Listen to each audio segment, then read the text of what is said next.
Ladies and gentlemen, welcome to episode 32 of Jordan and Drew, the Sports Crew. No Jordan Lawrence today. I'm Drew Skyberg, your host, and later in the episode, we'll be joined by a special guest, Clay Taylor, the Bucks believer. We'll be previewing the Bucks season later in the episode. But first, we got a lot to talk about. Jordan Lawrence, he's gone this week, and he is announcing some hockey games in Ashwaubenon. We wish him the best. Hopefully, he had a good Saturday and Sunday because it was a lot of announcing, he said, and he better be enjoying it. I mean, it's a great experience for his resume, and as we know, he's a great announcer, so he shouldn't be having any problems with that. But let's get right into it, guys. We have some big news. We have revealed our sweatshirt merchandise. It is some cool stuff. We got a Google form if you want to fill it out for the sweatshirts. We got three colors we are offering. We got black, white, and a navy blue, and it looks great. And I just appreciate all the support we've gotten so far with the sweatshirts. We actually put up a poll, and we had a good chunk of people who said, yeah, they buy some sweatshirts. So we sent them the form, and a lot of them filled it out. So I can't thank you guys enough for the support we've gotten with the merchandise, considering we just gave out the shirts last week and a few weeks prior because there was a big delay there. And we assure you we won't have that issue here because we're going through Allied Sports, a better merchandise place. Not going to dog the place we went before, but yeah, I mean, some sweatshirts, can't go wrong. $25 only. That's the one thing I wanted to add. You'll see people charge for sweatshirts $35, $40. We're charging $25 because we want to give you guys the best price. We want to thank the fans, and that's what we're all about here at Jordan and Drew, the Sports Crew. So now let's move into the shout out of the week. And of course, it's going to be the fans. I mean, it's basically what everything I just said. I mean, you guys have been great so far. The Instagram has blown up in the past few weeks, and it's because of you guys. So Jordan and I just truly thank you guys for all the support. If you're just liking posts, doing the polls on the story for the sweatshirt, and just like comments and just sharing our page. We've got a good chunk of people do that as well. And yeah, you guys are just spreading the word of the Sports Crew, and that's what it's all about. So let's now move into more stuff we got. We got to go through all the stuff here. We got to go through the stats of the week, and I get to finally say it because Jordan Lawrence is gone, and it's great to say. So let's go. Coming into week 6, Lamar Jackson had more total yards than 18 teams. So we're starting with some NFL here. He had more total yards than 18 teams in the National Football League. That's ridiculous. Lamar Jackson has been playing well lately. He had a big game last week against the Colts on primetime Monday Night Football. And I have him in my Dynasty League, so I'm really happy with how he's been playing in the last few weeks. I got a lot of crap for taking him in my Dynasty League, and you know what? It's paid off so far, so we'll leave it at that there. Another football stat here. Matt LaFleur, he is tied for the third. He's tied for third for fewest games to 30 wins. He did it in 37 games, and this is only counting regular season games, so we're not going to count the NFC championships. We don't like those. So 30-7 basically is what he did to get his first 30 wins. That's phenomenal. Matt LaFleur, been a phenomenal head coach as well. So really glad with that hire. Next stat, we got some baseball. Walker Buehler of the Los Angeles Dodgers posted the third lowest ERA in MLB history when he faced elimination in Game 4 of the NLDS.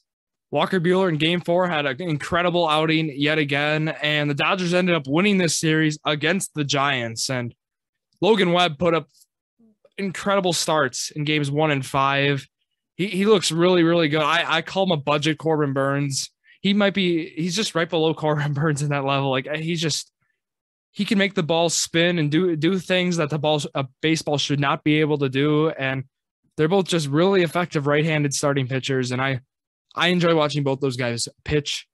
But yeah, the NLCS kicked off Saturday night, and it's the Braves and the Dodgers. And we're not going to talk about Brewers right now in this episode. We're still grieving about it right now. That'll be episode 33. You'll get to hear Jordan and I will be on. We'll be talking a Brewer season recap, basically. That's going to be a good chunk of the episode for there. And just going off into a little tangent, just got to go through the schedule now. So Monday right now, you're getting episode 32 with myself and Clay Taylor, the Bucks believer. Wednesday, you'll be getting episode 3 of Drew's College Athlete Spotlight. Kyle Tuma, now playing for UW Platteville, played for Valders High School for baseball, he played baseball, but for basketball and football as well. But we're going to be mostly talking basketball.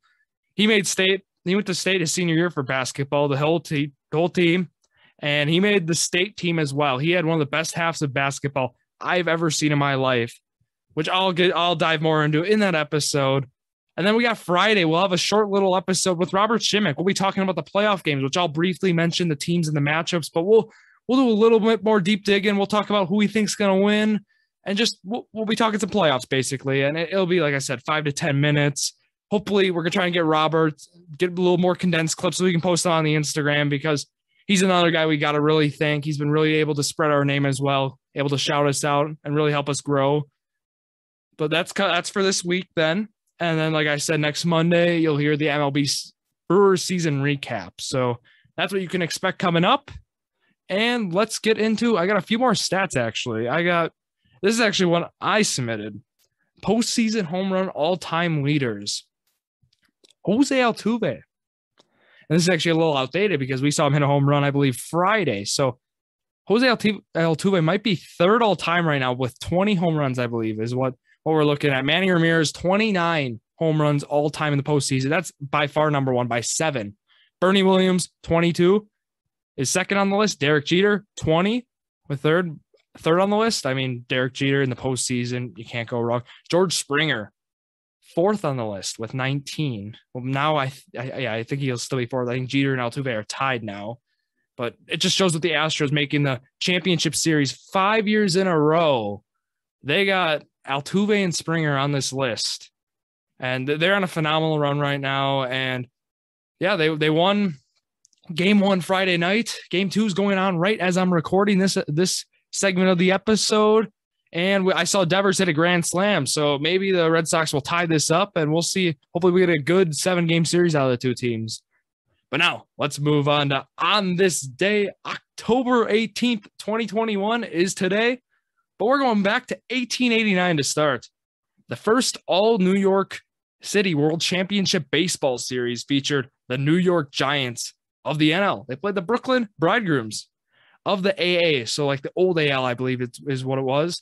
And the Giants go on to win the series, but they tell me that they won 6-3. So I don't know if that was the last game they won 6-3, or if they won, it was best out of 9 back then. So, which wouldn't make sense why they would play the other games, because it would be 1-5, but I'm not sure. I'm going to assume they won the game 6-3, but let's move on here. 1902, the 7th Iron Bowl. Auburn beat Alabama 23-0 in Birmingham.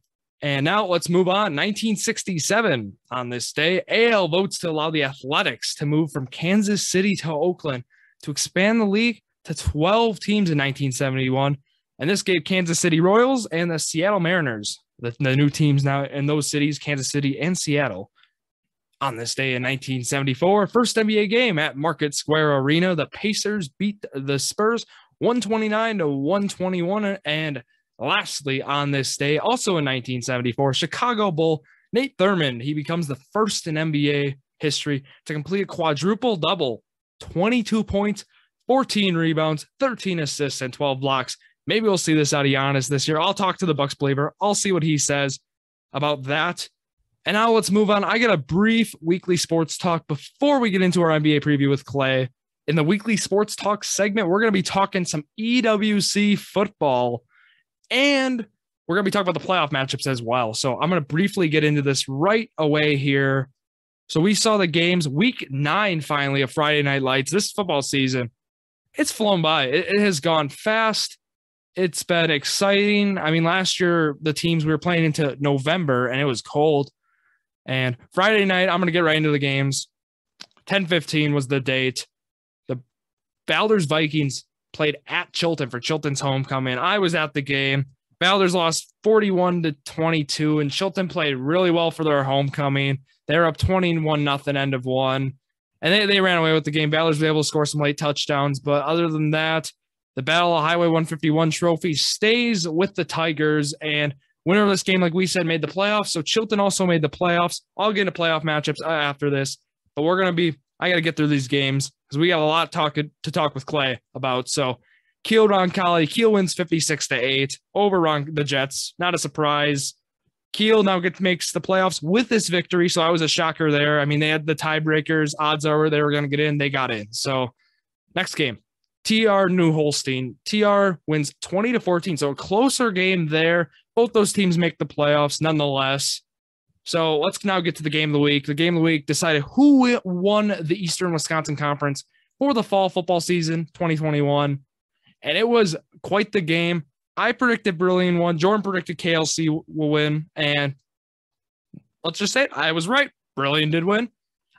We both predicted higher scoring games. That part we weren't necessarily right on. I mentioned in our post that I said it depends on how Brillion's offense is going to go. If they're going to run the ball a bunch of it playing from behind, we might see them pass more. But what happened was Brillion kind of took the lead right away, 7-0. Mitchell Kotarovic, 48-yard touchdown run.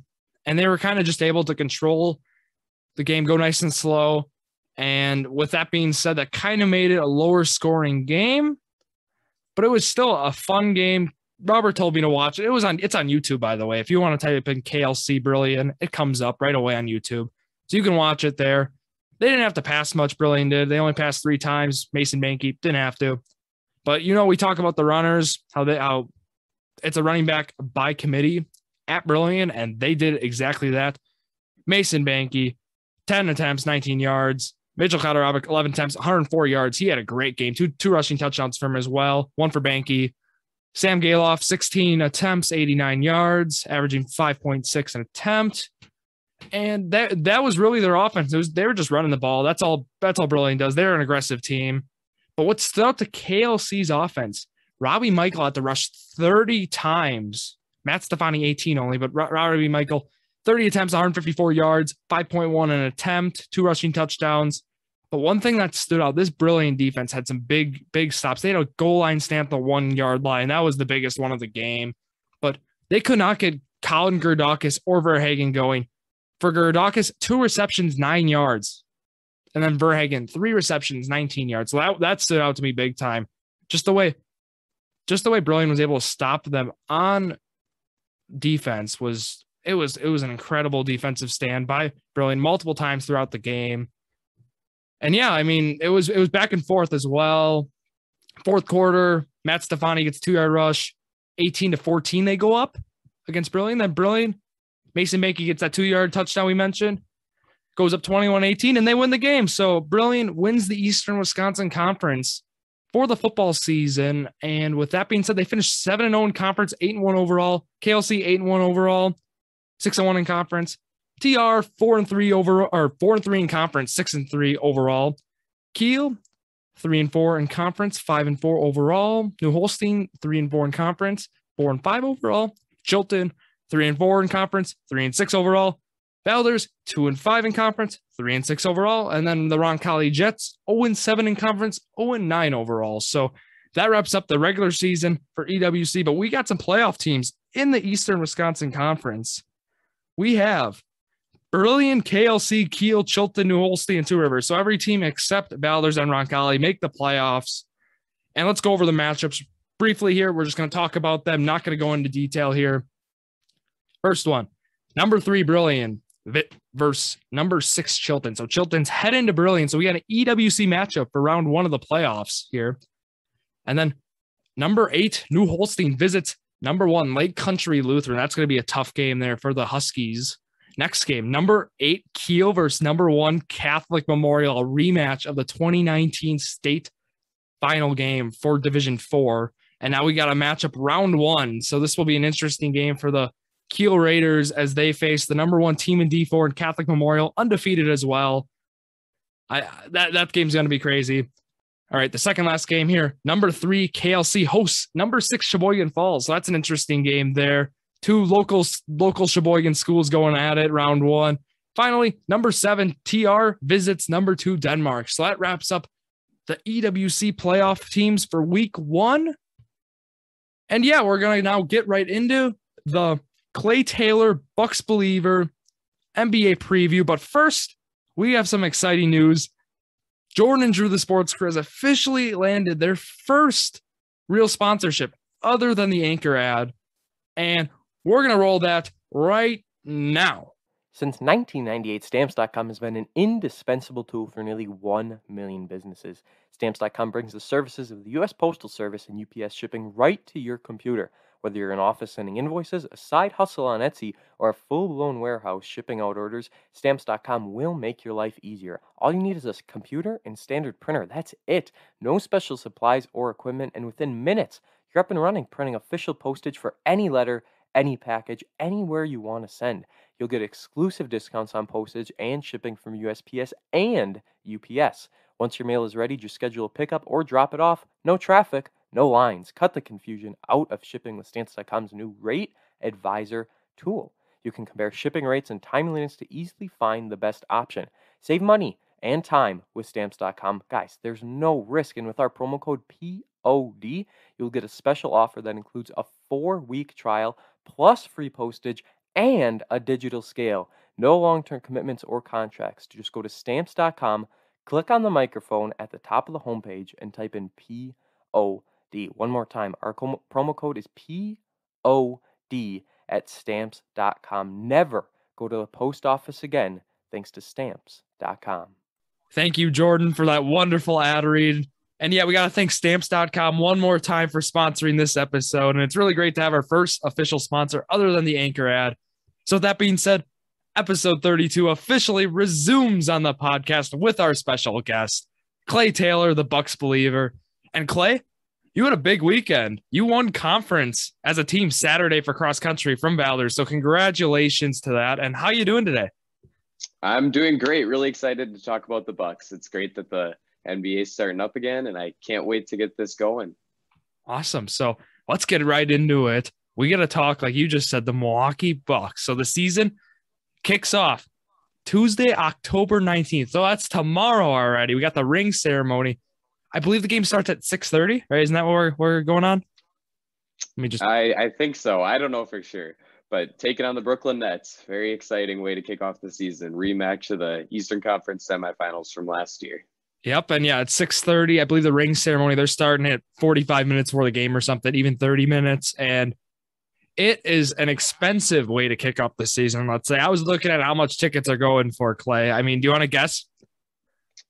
Well, let's say like $100 a ticket. Oh, no. If we're going nosebleeds, we're paying $175. We're at 200. Wow. Yeah, $200 if I want to go kind of nice. $250. It's ridiculous right now for the prices, and rightfully so. I mean, Brooklyn Nets opening night, ring ceremony, it's going to be pricey, and I believe they're throwing a big shebang in the Deer District as well for the game. I'll be watching it at the Cheesecake Factory in Shorewood. That's going to be where I'll be watching, so it'll be fun there. But hopefully you can watch the game too, Clay. I don't know how your schedule's looking. Is that going to be possible? I think so, yeah. I'll be able to make time. Got to make time for opening night, right? Especially a game against the Nets. Going to be awesome.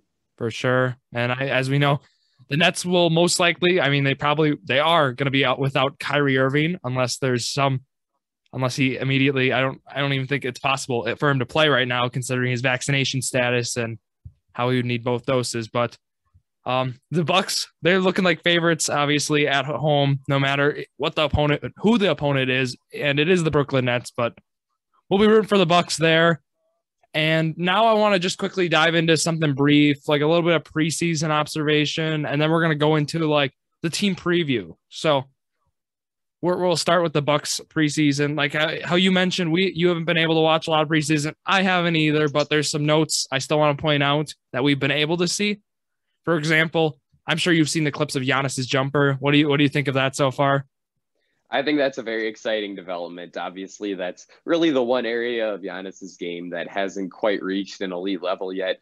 And so if he's consistently able to knock down those turnaround jumpers in the post or the pull-up three-pointers in transition, it just adds one more element to his game and makes him even more dangerous as a scorer. So that's definitely an encouraging sign for Bucks fans, and probably makes Giannis an even better candidate for a third MVP award this season. Oh, for sure. And I don't know if you also saw, he took one dribble for a free throw attempt and he swished it. One dribble. Well, for those of us who watched the playoffs last year, that's definitely a good sign, as that was a big struggle for Giannis. So hopefully this new free throw routine will help him to become more reliable there. Yeah, I was going crazy on Twitter Saturday night or Friday night, and they're like, oh my goodness, he took one dribble and compared to the 10 or whatever number we saw in the playoffs. And also in the preseason, I mean, they were 1-4. Who cares about record? It's the preseason. A lot of bench guys were playing, and just it doesn't really matter. Basically, we're trying to get guys like Grayson Allen, Jordan Nwora, just guys getting minutes, and hopefully, it pays off in the regular season. We can see these guys play an extended role, but we don't care about preseason. We're not big on preseason on this podcast. Even the Packers, we wouldn't talk about it. So let's just get right into the team preview. I want to hear what your thoughts are on some of the, because I'm just going to go briefly. We're going to talk about like the offseason moves, kind of like what led us to where we are right now, 2 days before the season, or now a day before the season. So sounds good. Yep. So I'm going to go right down the moves, and we're going to go through them. So what happened in this offseason, they traded the 31st pick to Indiana for the 54th and 60th picks and a future second. They drafted Sandro Mamukelashvili with the 54th pick, and they drafted Georgios Kalidakis with the 60th pick. And then they ended up signing Mamukelashvili and point guard Justin Robinson to two-way contracts. Do you know anything about Justin Robinson? He's a little guy. In one of the games I was watching of the preseason, he was knocking down some pull-up three-pointers, but in general, I don't think we'll be seeing too much of him outside of playing with the Wisconsin Herd, maybe. So more of the two-way, he'll be more of a Herd guy than a Bucks guy. Okay, right? That's my read on the situation, yeah. All right, and then, of course, we re-signed center Bobby Portis, 2 years, $9 million. Well, it was a big signing indeed, second-year player option with that contract. They re-signed power forward Thanasis Antetokounmpo, 2 years on a minimum, second-year player option as well. They signed George Hill, 2 years, $8 million. Were you glad to see George Hill return to Milwaukee? Yeah, I definitely was. The backup point guard position was probably the biggest hole on the Bucks roster last season. They started off the season with DJ Augustine playing that role, and he really struggled, wasn't able to do much aside from knockdown shots, and was a clear defensive liability. And then after they traded Augustine for PJ Tucker at the trade deadline, they wound up signing Jeff Teague to a minimum deal for the rest of the year. And Teague also really struggled, particularly with his decision-making, as he was turnover prone and took too many shots. So to see the Bucks bring in someone who we know is one of the best backup point guards in the entire league in George Hill was definitely a promising development for Bucks fans. And he should be able to shore up that position for Milwaukee this season. Yeah, for sure. A solid backup. And let's go through more of these moves. They signed power forward Semi Ojeleye, 1 year minimum. Signed small forward Rodney Hood, 1 year minimum. Do you think we'll see these guys in the rotation a good bit this year? I don't know if they'll be in the rotation immediately. I'm guessing we'll probably see a bit of Ojeleye on opening night guarding Kevin Durant, as he's kind of the PJ Tucker replacement. So I'm hopeful for that, but I don't know that they'll necessarily be guys who are playing big minutes when it becomes important games like in the playoffs. Okay. And then here's the last big move. I don't know what you think of this move. I don't think you think highly of this move. Traded shooting guard Sam Merrill and 2 future seconds to Memphis for shooting guard Grayson Allen. So you want to reiterate your thoughts on that? So I didn't like this move initially because I'm a pretty big fan of Sam Merrill. I had him graded as a first-round pick prior to the 2020 NBA draft. So I was really happy when the Bucks got him 60th overall.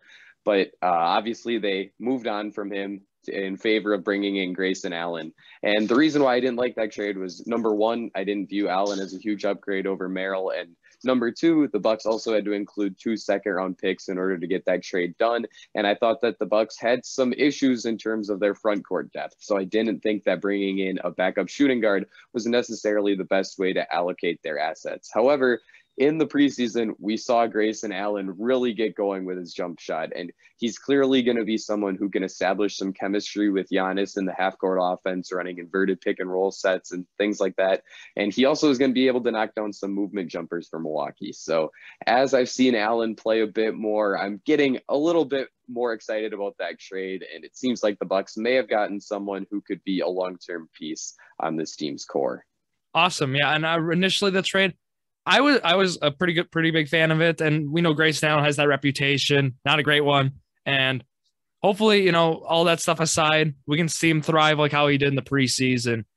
And now with that being said, let's go through the roster. We're gonna do the projected starters. We're gonna go through their likely bench unit. So let's get to it. I think the starters, I think the starting five is pretty obvious here. Correct me if I'm wrong, but Drew Holiday at point, DiVincenzo shooting guard, Middleton small forward, Giannis power forward, Brook Lopez center, right? It's that simple. If they're all healthy, then yeah, that's definitely the case. I'm not sure if Dante is going to be ready for opening night. He's obviously still struggling with the foot injury that he suffered in the first round of the playoffs last year against the Heat. So if he's not able to play on opening night, I think it'll probably be Grayson Allen starting in his place. But if those five guys are healthy, they were the starting lineup last year, and I don't see any reason why they wouldn't be the starting lineup once again this season. Yeah, and I'm glad you mentioned that because actually Dante, yeah, he's out for Tuesday right now is what they're saying. So we would see probably Grayson Allen, like you said, and if it wouldn't be Grayson Allen, I think you see like Pat Connaughton, but odds are it's going to be Grayson Allen. So, but now with the second unit, George Hill, Grayson Allen, Pat Connaughton, Thanasis Antetokounmpo, and then Bobby Portis, and then with Allen or Connaughton maybe starting, you'd probably see a guy like maybe like Nora, Rodney Hood, someone like that. Take that, or even like Semi Ojeleye, considering how you mentioned Tuesday night we might see him guard Kevin Durant as he's going to take that PJ Tucker role on. Would you agree with that? Kind of as the secondary? Yeah, I definitely would. It's hard to really evaluate second units in the NBA just because it likely is going to change each and every night. Some games, Coach Mike Budenholzer is going to be playing Thanasis as the backup forward, and some nights it's going to be Semi Ojeleye in that spot. Some nights you're going to see Jordan Nora coming off the bench. Other nights it's going to be a lot of Pat Connaughton. It just kind of depends on matchups and who's healthy and all of that. But in general, those are, I think you said 7 guys. Those are going to be the guys that the Bucks are going to lean on the most off of the bench. And really, I think that the bench is clearly upgraded over last season since the Bucks are able to retain Portis and then add George Hill, add Grayson Allen. So this is a good bench unit for the Bucks and definitely better than last season, in my opinion. I would agree with that. And then I got some questions for you, Clay. I want to know what you think with Jordan Nwora, Georgios Kalaitzakis, and then like Sandro Mamukelashvili. Do we think these guys let's just start with Nwora. Do we think he's going to see an expanded role from last year? Are we going to see him playing more maybe this year? Of the 3 guys you just mentioned, I definitely think that Nwora has the best chance to be in the Bucks rotation. I've said oftentimes in my videos on my channel that I'm not huge on Jordan Nwora. I do think that there's a chance that he could become a rotation player for the Bucks this year, but he really has to focus on improving aspects of his game outside of just shooting. If he's able to run a little bit more pick and roll and is able to be active defensively and not a liability on that end, then I do think that he could be a contributor for the Bucks in important games. But if he's not able to make those key improvements in those areas, particularly the passing and defense, then I think this might be another developmental year for Nwora. And after that, I think he might be a restricted free agent. So really, this is a key time in Nwora's career. And I'm hopeful that he's able to make some key steps forward because he definitely would help the Bucks out with his scoring and shooting off of the bench. Yeah, and at our custodial job this past summer, we had some great talks about Nwora, and you really had some great points mentioning that. So I'm glad you brought those up again here. So, Clay, my final question then is regarding Georgios Kalaitzakis. We saw him actually make the roster, not on a 2-way contract like Justin Robinson and Sandro Mamukelashvili. Do we think with him just being on the roster that we'll see him have a role in like blowouts and we'll see him get a lot more quality playing time? And are you glad he made the roster? What are your thoughts on that? Personally, I don't think it's too big a deal that he made the active roster. The Bucks, as I'm sure most people know, are struggling with the luxury tax right now. They're going to be paying it for the second straight season. And so rookie players can get much cheaper contracts than veteran players can. So I think that the Bucks probably just signed Kalaitzakis to a guaranteed contract for this season so that they could have that cheaper contract on the back end of their bench rather than having to pay a veteran $1.5 million extra. So I don't think Kalaitzakis is going to play very much this year. He looked okay at times during the preseason, but overall seemed to struggle a little bit adjusting to the pace of play in the NBA. So I think that he's probably just on the active roster as someone who's on a cheaper contract rather than being someone who the Bucks really believe is capable of playing a role this season. Okay, so it's more of like a front office move is what you're seeing. That would make total sense with you mentioned the luxury tax. And Clay, I'm going to put you on the spot here. I'm sorry, but can you just throw out a number what you think the Bucks record will be next year? Let's hear it. So there's two different ways that I think you can think about this. I think that like a median outcome for the Bucks is going to be something like 58 wins, but I'd be surprised if they ended up there. I think they're either going to win quite a bit less than that because they're going to be resting players a lot and making sure everyone's healthy after their long run in the playoffs last season. And then Drew Holiday and Chris Middleton played in the Olympics.